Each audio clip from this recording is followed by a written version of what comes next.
এটা সহজ নয়, যেটা রুক্মিণী আর রামকমল করেছে এটা সহজ নয়। কারোর যদি মন খুশি হয় এটা বলে যে সৃজিত মুখার্জি তার থেকে ইন্সপায়ার্ড হচ্ছেন, বি হ্যাপি। এটা অনেক বড় একটা যুদ্ধ। নারী কেন্দ্রিক ছবি করার ইন্সপিরেশন জন্য আমার মানে অন্য কারোর কাছে যাওয়ার দরকার নেই। আমার মনে হয় যারা এরকমভাবে ভাবছে তাদের কাছে ইনফরমেশনটা একটু ভুল। আমাকে আগে নিজেকে বিশ্বাস করতে হবে, তবে না অন্য মানুষ বিশ্বাস করবে। এক্সাইটেড হওয়াটাই খুব স্বাভাবিক। তাদের স্ট্রেংথ আর উইকনেস তো আমি জানি। তারা তো সবাই সবে এসছে ইন্ডাস্ট্রিতে, জাস্ট কাজ শুরু করেছে। একই সাথে ধর্ম, আধ্যাত্মিকতা এবং ইতিহাস, এই তিনটে অ্যাসপেক্ট মিলিয়ে কিন্তু চৈতন্যর উপর রানা একটি অথরিটি।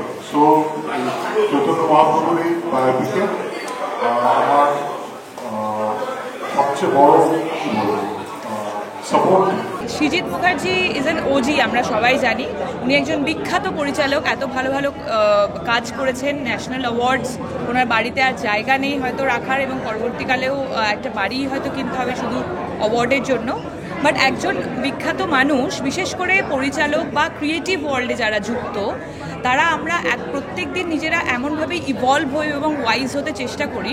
তো তারা না শুধু কাজের দ্বারাই বিখ্যাত হয় না, তাদের মানসিকতাটাও অসাধারণ হয়। তো তাদের কারুর কাছ থেকে ইন্সপিরেশন নিতে অসুবিধে নেই, সে ছোট মানুষ হোক বড় মানুষ হোক, কোনো ছোট ঘটনা হোক বড় ঘটনা হোক, কোনো অসুবিধে নেই। কিন্তু এক্ষেত্রে ঘটনাটা একেবারেই উল্টো, কারণ উনি আমার কাছে এই ছবিটার অফার করেছিলেন 2020-তে, তার মানে উনি কিন্তু স্ক্রিপ্টটা লিখেছিলেন 2019-এ।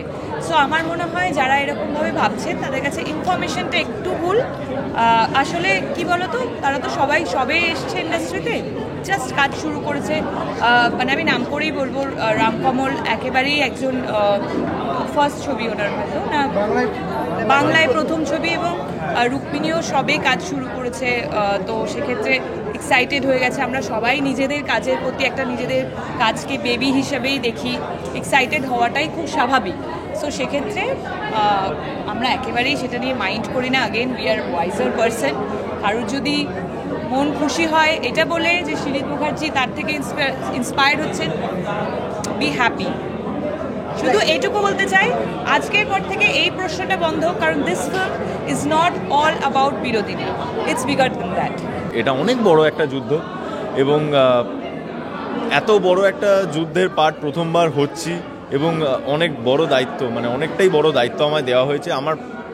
আমি জানি না আমি কি করব, বাট আমি চেষ্টা করব যে আমি এতদিন যেভাবে চেষ্টা করে এসেছি আমি আবারও চেষ্টা করব যেন আমাকে যে কাজটা দেওয়া হয়েছে, এতজন মানুষ বিশ্বাস করে আমায় যে কাজটা দিয়েছেন, আমি যেন তাদের মান রাখতে পারি। তো এটাই আমার প্রচেষ্টা থাকবে সবসময়ের মতো। এটা একটা দারুণ একটা সাবজেক্ট, যেটা নিয়ে কাজ হয়নি আগে, আমার মনে হয় না। যতদূর আমার মনে হয় না কাজ হয়েছে।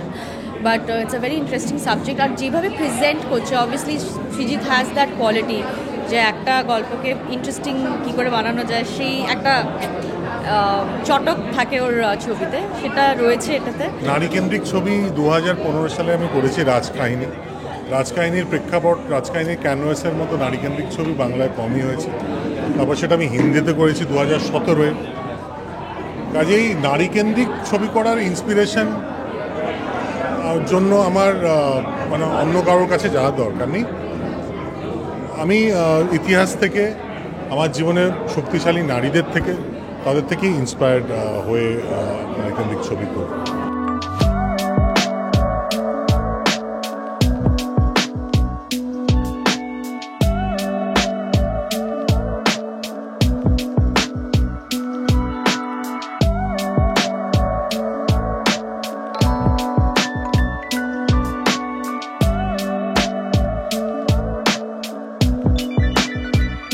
যখন সৃজিতা এবং রানাদা আমাকে এই চরিত্রটার কথা বলে, I was so happy, because আমি অনেক দিন ধরে ওয়েট করেছিলাম যে কবে সৃজিতার সাথে কাজ করব।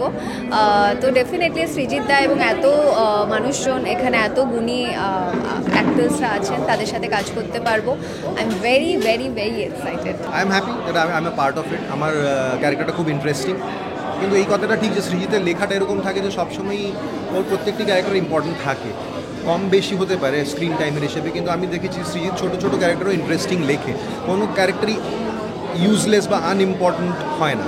সো সেই ক্ষেত্রে মানে ওর ছবিতে কোনো রোল পেলে এটা হতে পারে যে as an actor you think যে এটা ছোটো রোল, কিন্তু মানে দেখা যাবে না বা ইগনোর হয়ে যাবে সেটা হবে না।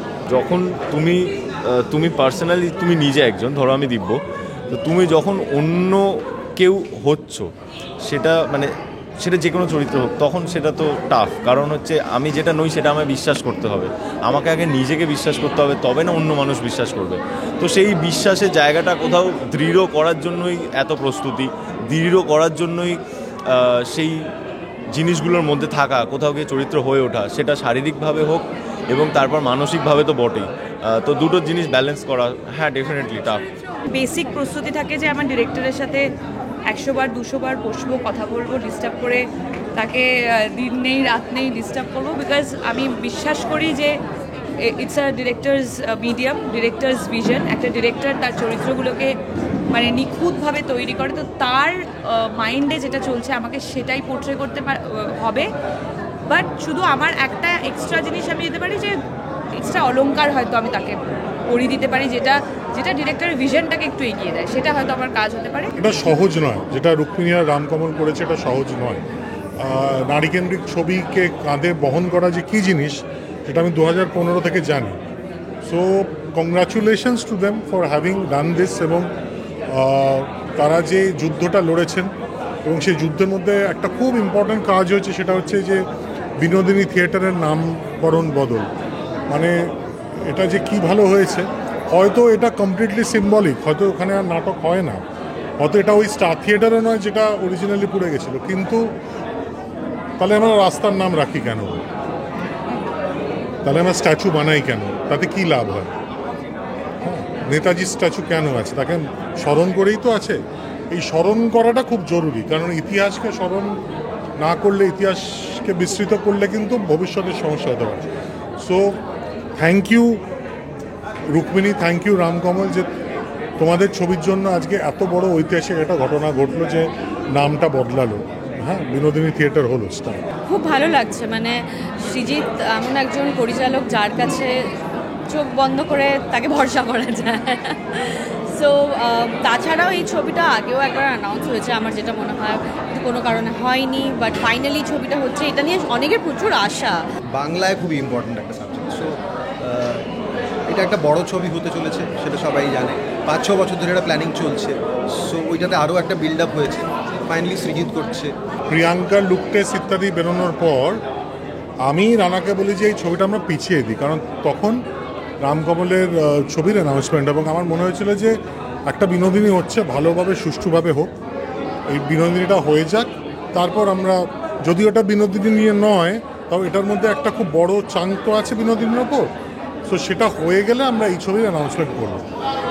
সেই কোঅপারেশন, সেই ভ্রাতৃত্ববোধ কিন্তু আমাদের ছিল, এবং আমি চেয়েছিলাম যে রামকমল এবং রুক্মিণী বিনোদিনীতে সুষ্ঠুভাবে হোক, এবং সেটার জন্যই আমরা কিন্তু প্রিয়াঙ্কা সরকার, আরও দু একজন অভিনেতার তাদের লুক টেস্ট হয়ে গেছিলো, প্রিয়াঙ্কার ছবিও বেরিয়ে গেছিলো। সো আমার মনে হয় যে আমাদের ওই একসাথে এই স্পিরিট অফ কোঅপারেশনটা রাখা উচিত। দোলের দিন শ্রী চৈতন্য মহাপ্রভুর আবির্ভাব দিবস আজকে, তো ডেফিনেটলি আজকের দোলটা আমার সারা জীবন মনে থাকবে। মানে আমার প্রথম ছবির পোস্টার আজকে লঞ্চ হলো, তো এটা আমি মুখে যতই বলি, কিন্তু ভেতরের যে এক্স্যাক্ট এক্সপ্রেশন সেটা বের করা, মানে মুখ দিয়ে বলা পসিবল নয়।